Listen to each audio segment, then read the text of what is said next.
साथियों, 67वीं बीपीएससी के लिए मैं आप लोगों के सामने अब नया प्रैक्टिस सेट लेकर के आया हूं और यह सेट संख्या या क्लास संख्या कुछ भी कह सकते हैं 19वां है, जिसमें पहला क्वेश्चन है,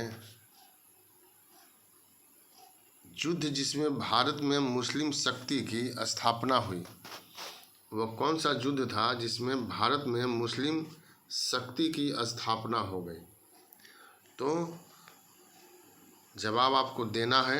सभी विकल्प बार बार मैं नहीं बोल रहा हूं, चूँकि आप लोगों का मांग है कि कन्फ्यूजन हो जाता है। तो आंसर केवल मैं यहाँ जो सही है वह आंसर बताऊंगा और उससे संबंधित कुछ महत्वपूर्ण बात। मुस्लिम शक्ति की स्थापना हुई तराइन के द्वितीय युद्ध में। यह युद्ध मोहम्मद गौरी और पृथ्वीराज चौहान के बीच हुआ था। यहाँ ईस्वी सन भी पूछा जाता है। 1191 में तराइन का प्रथम युद्ध हुआ था और तराइन का द्वितीय युद्ध जो है वह 1192 में हुआ और इस युद्ध में पृथ्वीराज चौहान पराजित हो गए, जिनकी हत्या कर दी गई और इसके बाद मुस्लिम शक्ति की स्थापना जो है होता है। इसलिए होता है कि आगे चल कर के मोहम्मद गौरी के गुलाम कुतुबुद्दीन ऐबक ने 1206 में दिल्ली सल्तनत की जो है वह स्थापना कर दिया।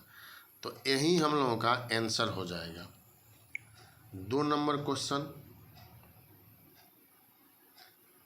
प्रसिद्ध विजयनगर शासक कृष्णदेवराय के अधीन किस साहित्य का स्वर्ण युग था। इनके समय में पूछा जा रहा है। कृष्णदेवराय यह विजयनगर के सबसे महत्वपूर्ण शासक थे और यह तुलु वंश के थे। तेलुगु साहित्य का स्वर्ण युग माना गया है इनके समय में। इन्होंने स्वयं तेलुगु भाषा में ग्रंथ की रचना किया था, जिसका नाम है आमुक्त माल्यदा।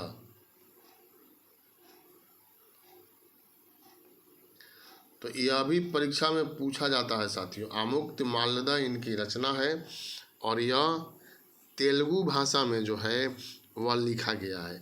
इन्हीं के राज दरबार में तेलुगु साहित्य के 8 प्रसिद्ध विद्वान रहते थे, जिसको अष्टदिग्गज के नाम से भी संबोधित किया गया है। 3 नंबर क्वेश्चन, सल्तनत काल की 2 प्रमुख मुद्राओं का पता निम्नलिखित कूट से करें। दिल्ली सल्तनत के अंतर्गत सर्वप्रथम शुद्ध अरबी सिक्का जो है वह इल्तुतमिश ने चलाया था। उसी के बारे में यहाँ पूछा जा रहा है कि आखिर में उस सिक्का का नाम क्या था।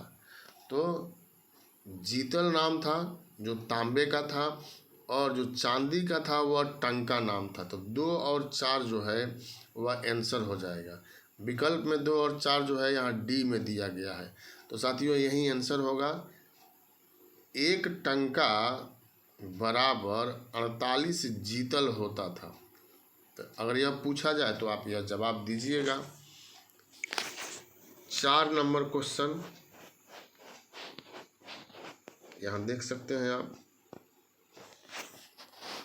मुगल काल में निम्नलिखित बंदरगाहों में से किसको बाबुल मक्का या मक्का द्वार जो है वह कहा जाता है। तो यह यूपीएससी की परीक्षा में पूछा गया है और इसका आंसर जो है वह सूरत होगा। सूरत में मुगल काल में भी व्यापार किया जाता था और यूरोपीय लोग आए तो यह और महत्वपूर्ण केंद्र के रूप में उभर करके सामने आ गया था।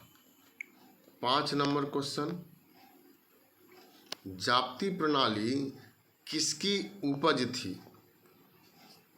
जाप्ती प्रणाली जो है भू राजस्व व्यवस्था से संबंधित है साथियों और अकबर के समय में इसको लागू किया गया था और यह श्रेय जो है वह शेर शाह को दिया जाता है। तो डी आंसर हो जाएगा, चूँकि इनके आदेश से टोडरमल के द्वारा इसको लागू किया गया। और टोडरमल अकबर के दरबार में आने से पहले शेर शाह के दरबार में रहते थे। तो डी यहाँ आंसर होगा। 6 नंबर क्वेश्चन,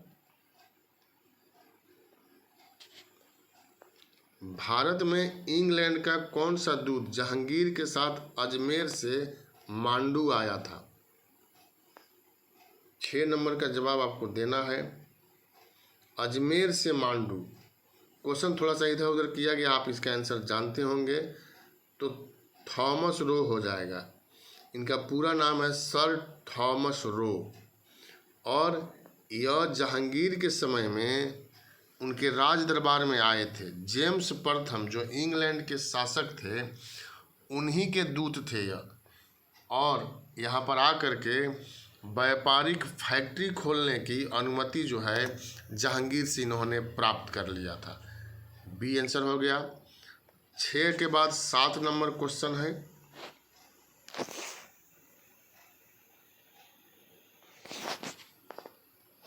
मुगल चित्रकला किसके राज्यकाल में अपनी पराकाष्ठा पर पहुंची? चित्रकला पूछा जा रहा है यहाँ पर। तो चित्रकला में आंसर जो है वह जहांगीर हो जाएगा। चित्रकला का स्वर्ण काल जहांगीर के काल को कहा जाता है। सबसे अधिक विकास जो है वह हुआ था। नींव किसके समय में पड़ी अगर पूछा जाए तब वहाँ आंसर अकबर हो जाएगा। जहांगीर के समय में एक से बढ़कर एक चित्रकार रहते थे, जिसमें सबसे प्रमुख चित्रकार था उस्ताद मंसूर, जिसको जहांगीर ने नादिर उल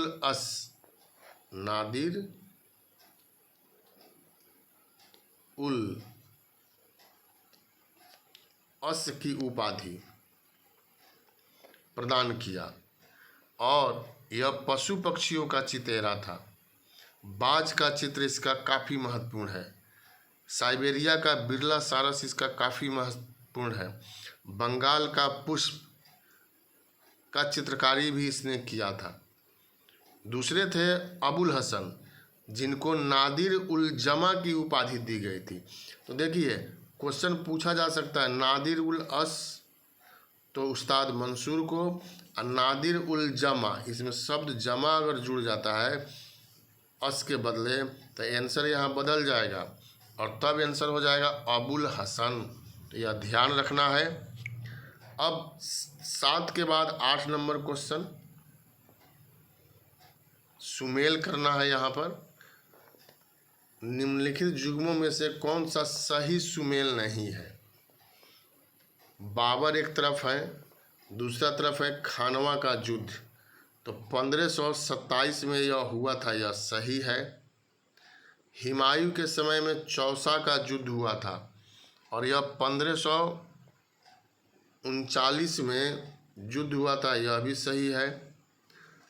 अकबर के समय में हल्दी घाटी का युद्ध हुआ था और 1576 में यह युद्ध हुआ था, तो यह भी सही है। जहांगीर के समय में बल्ख का युद्ध, यह गलत है, तो यह नहीं होगा, क्योंकि यह बल्ख का युद्ध जो है वह 1646 में शाहजहां के समय में हुआ था। तो आंसर हम लोगों का डी हो जाएगा। 9 नंबर क्वेश्चन, निम्नलिखित में से किस अंग्रेज अधिकारी ने पुर्तगालियों को स्वाली के स्थान पर हराया था? पुर्तगालियों को जिसने नेतृत्व किया था वह जवाब आपको देना है। तो यहाँ आंसर हो जाएगा थॉमस बेस्ट। 9 का आंसर बी हो जाएगा। यहाँ पर थॉमस बेस्ट ने पुर्तगालियों को सौली, सूरत के समीप है यह, नामक स्थान पर 1612 ईस्वी में पराजित कर दिया था। तो यह ध्यान रखना है। 10 नंबर क्वेश्चन है, ब्रिटिश ईस्ट इंडिया कंपनी ने बम्बई किससे लिया था? इसको मुंबई हम लोग कहते हैं। ईस्ट इंडिया कंपनी को प्राप्त हुआ तो किससे प्राप्त हुआ? तो यहाँ पर आंसर जो है पुर्तगालियों से, यह आंसर हो जाएगा। चूँकि दहेज के रूप में पुर्तगालियों ने मुंबई को इंग्लैंड के सम्राट चार्ल्स द्वितीय को दे दिया। चार्ल्स द्वितीय का विवाह पुर्तगाली राजकुमारी कैथरीन से हुआ था और वहीं उपहार स्वरूप जो है बम्बई प्राप्त हो गया चार्ल्स द्वितीय को। और चार्ल्स द्वितीय ने 10 पाउंड वार्षिक किराए पर मुंबई को ब्रिटिश ईस्ट इंडिया कंपनी को दे दिया। तो 10 नंबर क्वेश्चन का आंसर जो है वह डी हो जाएगा।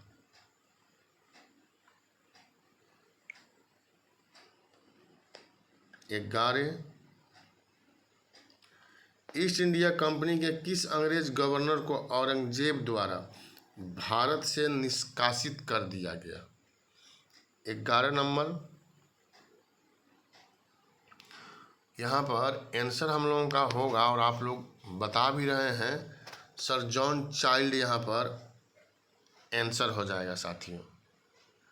यह बम्बई के गवर्नर थे जॉन चाइल्ड और इन्होंने 1668 ईस्वी में बम्बई और पश्चिमी समुद्र तट के मुगल बंदरगाह को घेर लिया था तथा मक्का जाने वाले हज यात्रियों को भी इन्होंने परेशान किया था। इसी से नाराज होकर के औरंगजेब ने इनको भारत से निष्कासित कर दिया था। 12 नंबर क्वेश्चन, कूका आंदोलन को किसने संगठित किया? कूका आंदोलन, पहले कूका आंदोलन नाम क्यों पड़ गया? इसके जो अनुयायी थे, जो समर्थक थे, वह कोयल की आवाज़ निकाल करके अपने अनुयायियों को संदेश देते थे, इसलिए यह नाम पड़ गया कूका आंदोलन। और पंजाब में इसकी शुरुआत हुआ था।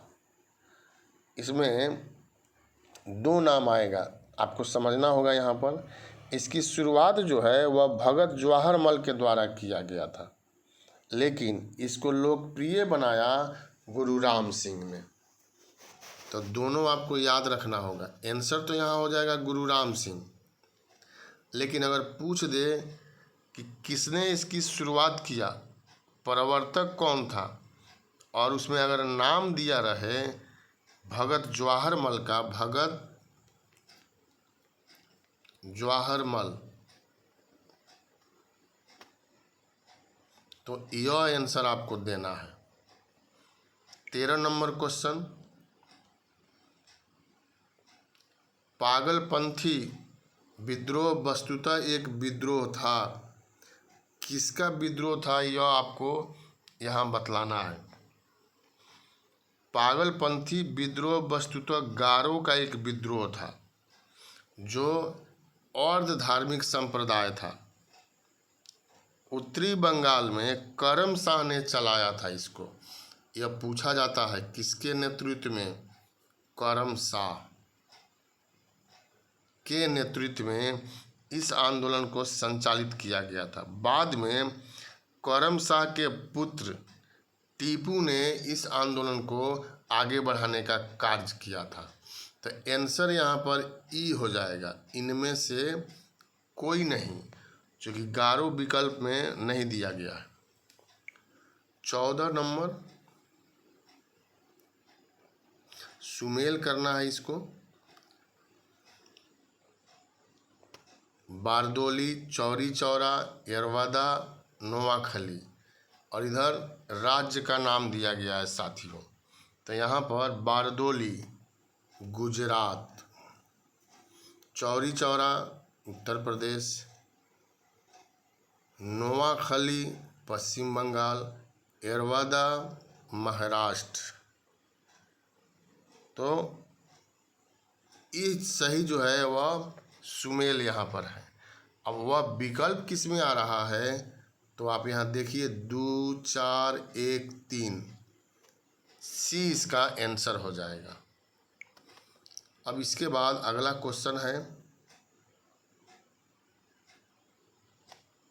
15 नंबर, भारत के किस प्रांत में सर्वप्रथम साम्यवादी सरकार की स्थापना हुई थी? साम्यवादी सरकार की स्थापना तो सर्वप्रथम 1957 में भारत में साम्यवादी सरकार की स्थापना हुई। पहली बार किसी राज्य में कांग्रेस का तिलिस्म जो है वह टूटा और यह केरल में हुआ था साथियों। तो विकल्प में यहाँ केरल नहीं है, इसलिए आंसर हो जाएगा ई, केरल।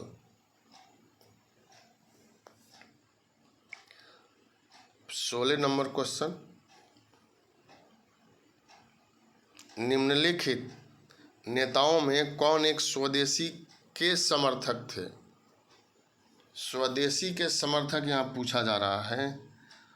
बंगाल विभाजन के विरोध में स्वदेशी आंदोलन चलाया गया था जो 1905 से लेकर के 8 तक चला और लाल बाल पाल तथा अरबिंदो घोष इसके महत्वपूर्ण नेता थे। तो इस आधार पर आंसर जो है वह अरबिंदो घोष जो है वह हो जाएगा 16 का।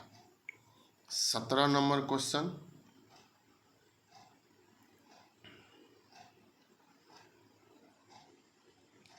निम्नलिखित में से किसे भारतीय अशांति का जनक के रूप में जाना जाता है? यह काफ़ी महत्वपूर्ण क्वेश्चन है। और भारतीय अशांति का जनक किसे कहा जाता है? तो सबसे पहले किसने कहा? वैलेंटाइन सिरोल ने इस शब्द का प्रयोग किया था। यह अंग्रेज थे और इन्होंने लोकमान्य तिलक या बाल गंगाधर तिलक को भारतीय अशांति के जनक के रूप में परिभाषित किया है। 18 नंबर क्वेश्चन, निम्नलिखित में कौन होम रूल आंदोलन से नहीं जुड़ा था? होम रूल लीग आंदोलन 1916 में चलाया गया, तिलक के द्वारा शुरू किया गया था। बाद में श्रीमती एनी बेसेंट ने भी इसका समर्थन किया और उन्होंने भी इसकी शुरुआत किया था। तो इसमें पूछा जा रहा है कि कौन जो है वह नहीं जुड़ा हुआ था, यह पूछा जा रहा है। C.R. दास यह होम रूल लीग आंदोलन से नहीं जुड़े हुए थे। 19 number question, home rule league home rule आंदोलन भारत के स्वतंत्रता संग्राम के एक नए चरण का आरंभ का द्योतक था, क्योंकि अब इसमें विकल्प दिया हुआ है कि इसमें देश के सामने स्वशासन की एक ठोस योजना रखी। यही आंसर हो जाएगा। इसको स्वशासन भी कहते हैं और गृह शासन भी कहते हैं। साथियों, श्रीमती एनी बेसेंट जो है वह आयरलैंड की थी, लेकिन भारत की सदस्यता उन्होंने ग्रहण किया था और भारत को ही उन्होंने अपनी कर्मभूमि बनाया। लेकिन इसके पहले आयरलैंड में भी उन्होंने होम रूल लीग आंदोलन का सफल जो है वह संचालन किया था। यहाँ पर भी उन्होंने इसमें सहयोग प्रदान किया। ये यहाँ आंसर हो जाएगा। 20 नंबर क्वेश्चन सुमेल करने के लिए दिया गया है, साइंस से यह क्वेश्चन है। तो आवेग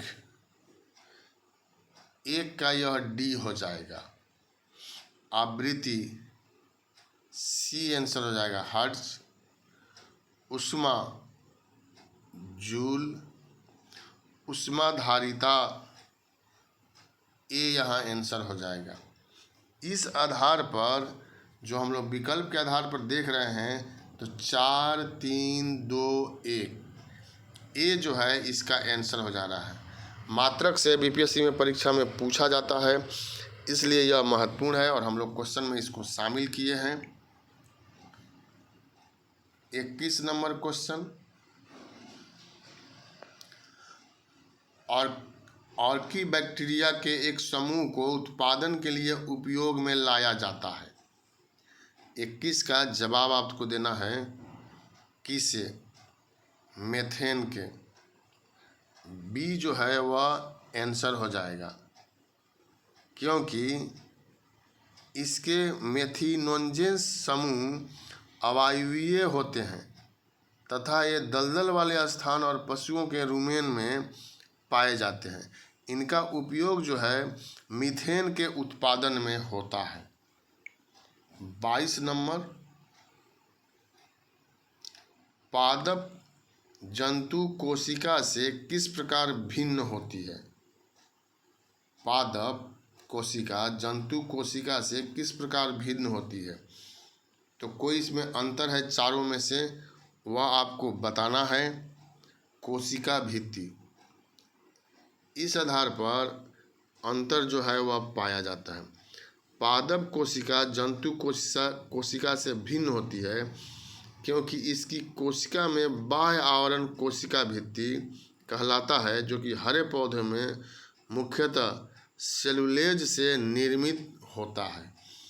तो बी इसका आंसर हो जाएगा। 23 नंबर क्वेश्चन है, परवर्ती क्रियाओं का नियंत्रण केंद्र कहाँ पर है? Reflex action. अब यह विकल्प में से आपको बतलाना है। 23 नंबर क्वेश्चन, और इसका आंसर हो जाएगा सी, स्पाइनल कॉर्ड, कशेरुक रज्जु। सी यहाँ आंसर हो जाएगा। शरीर में प्रतिवर्ती क्रियाओं का नियंत्रक स्पाइनल कॉर्ड के द्वारा होता है। इसमें हम उद्दीपनों को ग्रहण करते हैं। 24, किस प्राणी के जीव द्रव में हीमोग्लोबिन का विलय हो जाता है? हीमोग्लोबिन का विलय जो है वह हो जाता है। आंसर यहाँ हो जाएगा डी, केचुआ। 24 नंबर का डी, केचुआ एक एनिलिड प्राणी है जिसमें हीमोग्लोबिन प्लाज्मा में घुल जाता है। 25 नंबर, लाल रक्त कोशिकाएं मुख्यतः बनती है। आरबीसी कहाँ बनती है यह आपको बताना है। लाल रक्त कोशिकाएं श्वसन अंगों से ऑक्सीजन लेकर सारे शरीर में पहुंचाने का कार्य करती है।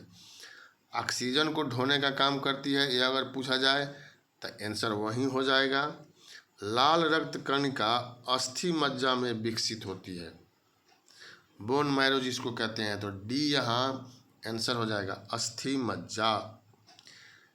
मनुष्य के शरीर में यह 100 से 120 दिनों तक प्रसारित होती रहती है। तो कई क्वेश्चन यहाँ पर आपको बन रहा है, इससे जवाब आपको जो भी क्वेश्चन पूछा जाए जिस तरह से जवाब आपको सही देना है।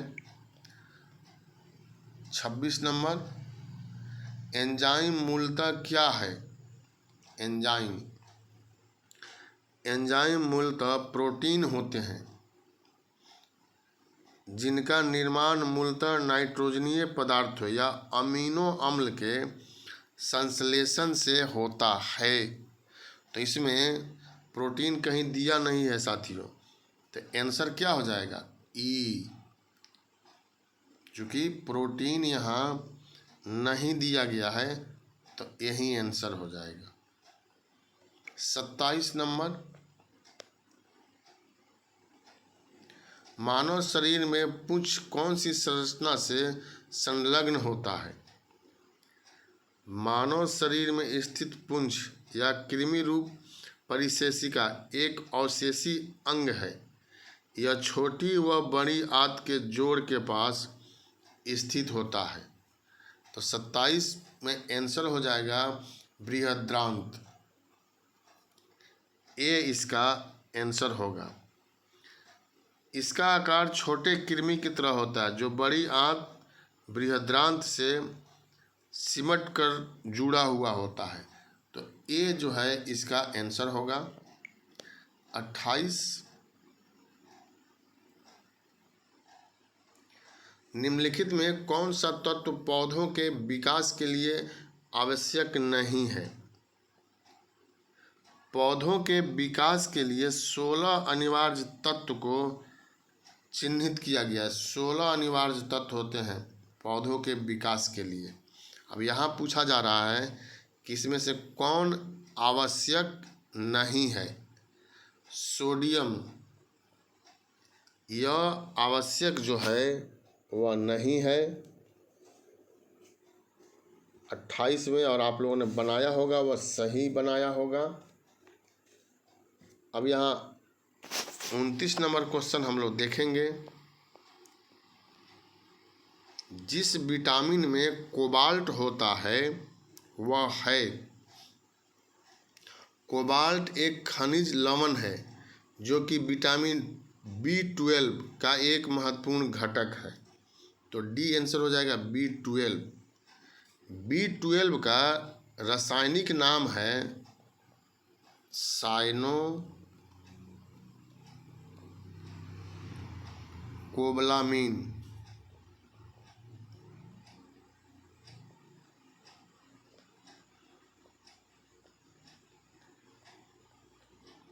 तो कभी कभी यह भी पूछा जाता है इसका रासायनिक नाम। तो कुछ भी पूछे आप जवाब सही दीजिएगा। एक एक नंबर जो है काफ़ी महत्वपूर्ण है। 30 नंबर क्वेश्चन आप देखिए यहाँ। प्रकाश वर्ष इकाई है, तो आसान है, लेकिन इसलिए हम लोग शामिल किए हैं कि यह बार बार क्वेश्चन को रिपीट किया जाता है। तो प्रकाश वर्ष किसकी इकाई है? यह आसान क्वेश्चन हो गया। ए आंसर हो जाएगा दूरी। दूरी का यह इकाई है। एक प्रकाश वर्ष को लाइट ईयर भी कहते हैं। प्रकाश द्वारा एक वर्ष में तय की गई दूरी को एक प्रकाश वर्ष या लाइट ईयर के नाम से संबोधित किया जाता है। 31 नंबर क्वेश्चन। पारिस्थितिक दबाव की इकाई क्या है?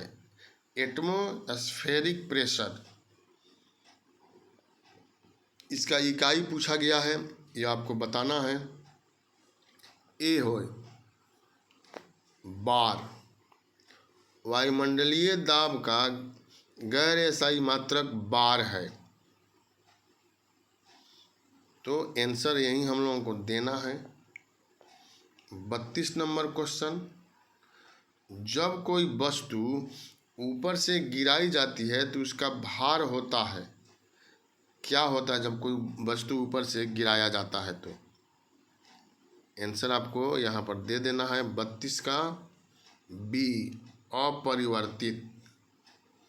आदर्श परिस्थितियों में वस्तु को ऊपर से गिराने पर उसके भार में कोई परिवर्तन नहीं होता है, क्योंकि उसका द्रव्यमान और उस पर लगने वाला गुरुत्वीय त्वरण अपरिवर्तित रहता है। 33 नंबर क्वेश्चन। जब किसी झील की तली से उठकर वायु का बुलबुला ऊपरी सतह तक आएगा तो उसका आकार क्या होगा? यह पूछा जा रहा है। बढ़ेगा, घटेगा, यथावत रहेगा? तो यह तो आप लोग जानते होंगे। ए आंसर हो जाएगा, बढ़ जाएगा। 33 का। जब वायु का बुलबुला झील की तली से उठकर ऊपर की ओर आने लगता है तो तली की अपेक्षा ऊपर की ओर दाब घटने लगता है, जिसके कारण वायु के बुलबुले का आयतन जो है वह बढ़ जाता है। 34 नंबर। प्रकाश की गति किसके बीच से जाते हुए न्यूनतम होगी? अधिकतम भी पूछा जाता है, न्यूनतम, तो यहाँ न्यूनतम पूछा जा रहा है। जब वस्तु या पदार्थ का अपवर्तनांक ज़्यादा होता है उसमें प्रकाश की गति जो है वह न्यूनतम होती है। तो यहाँ इस आधार पर आंसर जो है ए हो जाएगा, कांच। 35। जंग लगने पर लोहे का भार, यह हमेशा पूछता है कंफ्यूजन में डालने के लिए। जंग लगने पर लोहे का भार क्या हो जाता है? बढ़ जाता है, घट जाता है, वैसे ही रहता है? तो यह आंसर आपको बताना है। जंग लगने पर लोहे का भार बढ़ता है। ए, क्योंकि लोहे में जंग उस समय लगता है जब आर्द्रता की उपस्थिति में लोहा ऑक्सीजन से रासायनिक अभिक्रिया करके लौह ऑक्साइड में परिवर्तित हो जाता है। तो आंसर ए होगा। 36 नंबर क्वेश्चन, निम्न में से किसमें कार्बन मिलता है? लिग्नाइट, कार्बन बतलाना है आपको, विकल्प मैं नहीं पढ़ रहा हूं क्योंकि उसमें समय लग रहा है। कार्बन का आंसर यहाँ 36 में लिग्नाइट। कोयले के खनिजों को कार्बन की प्रतिशत के मात्रा के आधार पर मुख्यतः 4 भागों में बांटा गया है। जैसे पीट कोयला की अगर हम लोग बात करें तब 50 से 60% कार्बन इसमें पाया जाता है। लिग्नाइट की बात करें तो 25 से 35%, यह लिग्नाइट। बिटुमिन भी कोयला का प्रकार है जिसमें 45 से 85%। और सबसे महत्वपूर्ण है एंथ्रेसाइट जिसमें 85% से अधिक कार्बन पाया जाता है। तो ए यहाँ आंसर हो जाएगा। 37 नंबर क्वेश्चन, कोयले के निम्नलिखित प्रकारों में से किस एक में शेष प्रकारों की अपेक्षा अधिक प्रतिशत कार्बन अंश पाया जाता है? ये तो मैंने बता दिया ऊपर वाला क्वेश्चन में ही। तो एक आंसर आपका ऐसे ही सही हो जाएगा, एंथ्रेसाइट। सबसे ज़्यादा प्रतिशत इसी में 85% से अधिक कार्बन पाया जाता है। 38 नंबर, समुद्री जल को शुद्ध जल में किस प्रक्रिया द्वारा बदला जा सकता है? 38 नंबर का आंसर उत्क्रम प्रासरण, उत्क्रम प्रासरण द्वारा बदला जा सकता है। इसको छनन विधि भी कहते हैं। छनन विधि द्वारा जल शोधन की एक विशिष्ट प्रक्रिया है। इस विधि से समुद्री जल को शुद्ध किया जाता है। 39 नंबर क्वेश्चन, सल्फर हेक्साफ्लोराइड अणु का आकार कौन सा है? 39 में सल्फर हेक्साफ्लोराइड SF6 रंगहीन, गंधहीन, अज्वलनशील, अकार्बनिक यौगिक है।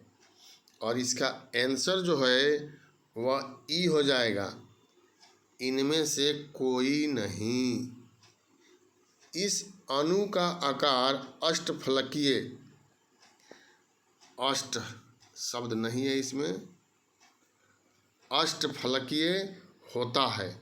इसलिए विकल्प में अष्टफलकीय कहीं आपको नहीं दिखाई दे रहा है, तो आंसर ई हो जाएगा। 40 नंबर क्वेश्चन, मैथ का क्वेश्चन है, तो मैथ आपको बनाना है। मैं यहाँ आंसर आप लोगों को बोल देता हूँ। 40 नंबर का 40 का आंसर जो है वह ए हो जाएगा।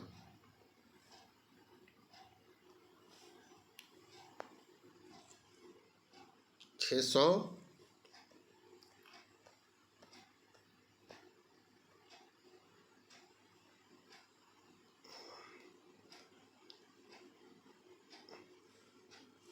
40 का आंसर साथियों ए है। या थोड़ा मिस कर रहे थे, आप इसको बना लीजिएगा। 41 नंबर क्वेश्चन, 41 का आंसर जो है वह सी होगा। 42 नंबर क्वेश्चन देखिए, 42 का आंसर जो है वह ई होगा।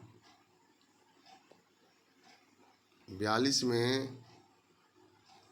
32,967 यह आंसर होगा, जो नहीं है विकल्प में, इसलिए इनमें से कोई नहीं।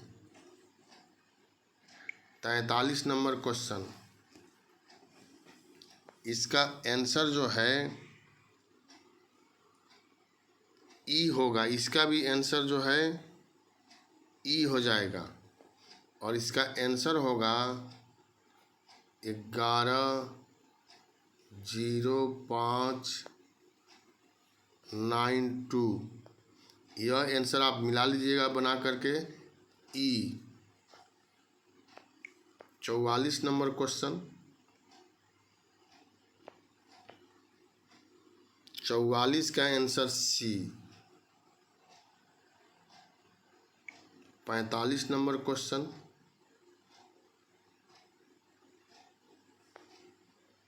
और 45 का आंसर जो है बड़ा सा क्वेश्चन है, इसका आंसर मैं यहाँ बता दे रहा हूँ, डी हो जाएगा। 46 नंबर क्वेश्चन है,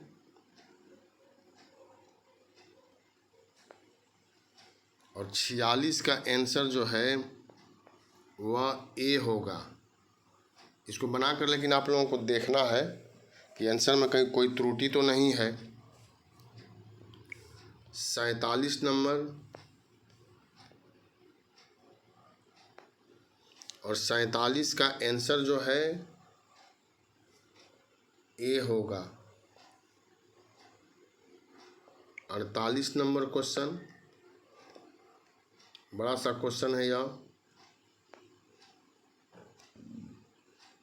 और 48 नंबर का आंसर भी ए हो जाएगा। 49 नंबर क्वेश्चन, ये भी बहुत बड़ा सा क्वेश्चन है, और 49 का आंसर ए। सेट नंबर या क्लास नंबर 19 का अंतिम यह क्वेश्चन है। उपभोक्ता प्रभुत्व का अर्थ है, भारतीय अर्थव्यवस्था से यह क्वेश्चन है, इसका आंसर ए होगा। उपभोक्ता अपनी आय के अपनी इच्छानुसार व्यय करने के लिए स्वतंत्र है। तो यह क्लास 19 कहिए या चैप्टर 19 कहिए, अंतिम क्वेश्चन था। आप लोगों ने बहुत अच्छा बनाया होगा, और फिर अगले वीडियो में हम लोग मिलेंगे और 51 से इसकी शुरुआत करेंगे। बहुत बहुत धन्यवाद, बहुत बहुत शुभकामना। सभी तरह का वीडियो मैं लेकर के आ रहा हूँ, बिहार से संबंधित, करेंट अफेयर से संबंधित, इतिहास से संबंधित चैप्टर वाइज क्वेश्चन, और यह प्रैक्टिस सेट जो है हम लोग निकाले हैं, 31 सेट उसमें दिया गया है एसडी पब्लिकेशन का, और उसके साथ करेंट अफेयर्स का बुक जो है वह हम लोग निःशुल्क दे रहे हैं। तो अगर आप प्रैक्टिस सेट ले रहे हैं तो उसके साथ करेंट अफेयर्स का भी मटेरियल आपको लेना है, उसके लिए कोई अलग से पैसा नहीं देना है। बहुत बहुत धन्यवाद, बहुत बहुत शुभकामना।